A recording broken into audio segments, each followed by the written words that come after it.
what did Sarah say thereafter? But before Sarah said what she had said, he was blessed with a son through the slave girl Hagar. And being blessed as he was, Abraham, his son Ishmael, which was the firstborn. But the Christians called him what? The Christians want to say that he was Isaac. Muslims say that he's Ishmael. But we know that the firstborn just happened to be Ishmael. But it was because of the selfishness or the jealousy or the envy that Sarah had toward the slave girl Hagar's son, in that she did not want Ishmael to share the throne with whom her son Isaac. So she explicitly made statements in the book. Never will a slave girl's child share the throne with my son Isaac.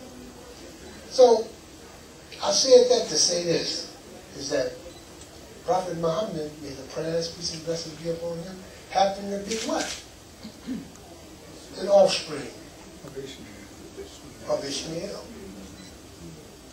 Just happened to be what you call Aknad. Prophet Muhammad's ancestors was called Aknad, dark-skinned people. But this was a blessing.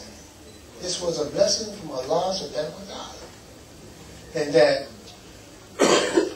she gave birth to a son from the sperm of Abraham or Ibrahim.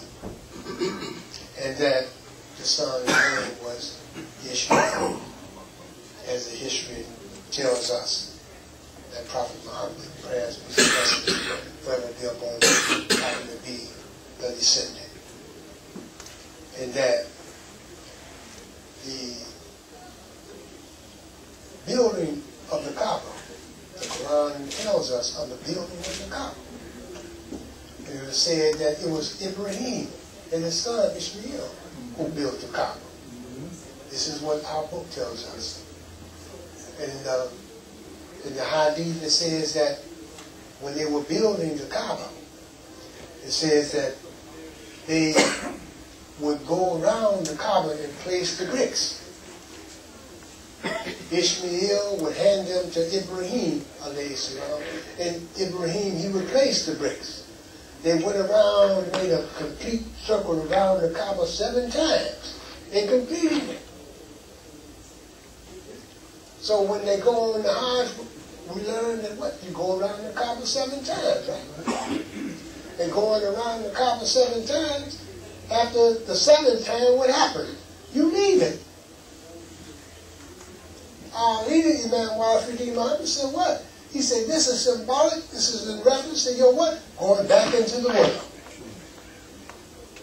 You're going back into the world, but you're going back into the world minus your what? That aggressive nature. That old clever, satanic mentality that you came to Hajj with, hoping to get rid of. Millions went to Hajj and come back and we still got it. Why? Because your heart wasn't right. You went there thinking that you can fool Allah subhanahu wa ta'ala. You can't fool Allah. Allah knows your heart. He knows your nature. And He has given you the nature of who? Adam. You have the Adam nature. Not only do you have the Adam nature, but you have the Adam constitution. And it is the Adam constitution in which that we operate in and out of. Because we see where Allah subhanahu wa ta'ala, when He gave Adam the knowledge of all things, of all systems of knowledge. And He told him what? He told him to teach it.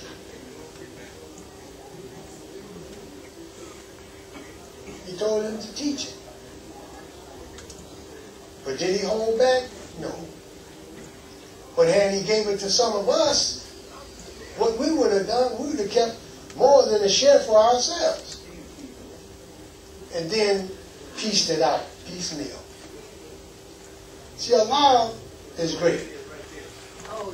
And that it was through Prophet Muhammad we were able to receive the balance.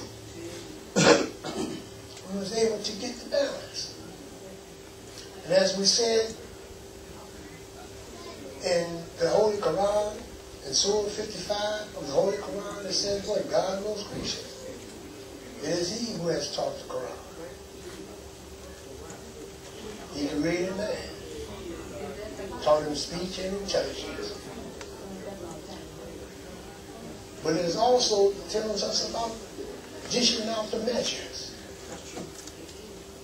It also asks us, which of the favors of your Lord will you deny? So when Allah subhanahu wa ta'ala, highly glorified is He is the one who has established the guidance. He gives to us the mercy. He gives to us His love. Because without love in the world, what do you have? Nothing but a bunch of sorrow. Allahu Akbar. Allahu Akbar. So it's through Allah subhanahu wa ta'ala and through that which He has sent down to us through the chain of transmission that we're able to have what we have, experience what we experience, and appreciate what we appreciate as believers. I say believers is because it is the believer who will get the most benefit from what we're talking about. Because it is the believer that won't discriminate. It is the believer who will accept what we are talking about. But more importantly, it is the believer who will study what has been said through Prophet Muhammad, from Imam Muhaimin. It is the believers who will look into those matters and begin to see how those matters apply in their life. In fact, it was in 610 when the weighty word came down to Prophet Muhammad. Prayers, peace, and blessings be upon him. It was at that time that he received a weighty message and a weighty word. But in receiving that, it came in the formulation of what? Read. None of us can advance ourselves in this life, nor on a job, unless we what? Read. We have to read something in order to advance our minds. Allah subhanahu wa ta'ala, He said this about the mind, about the intellect. He said the first thing that He created, when we said in Surah 55, He taught us what? Speech and intelligence. First, He taught the Quran. Then He taught us speech and intelligence. That's what He did for Prophet Muhammad. He taught him the Quran. Then He taught what? The speech and intelligence to every one of us. Those of us who got the message, we took the message and we did what? We internalized it. And in internalizing the message, it allowed us to formulate right thinking. Allahu Akbar. So, in formulating this message, Iqra, Bismi Rabbika, Ledi Kalika, Kalika, Insan, and Minalik. Read in the name of your Lord who created man from a cloud.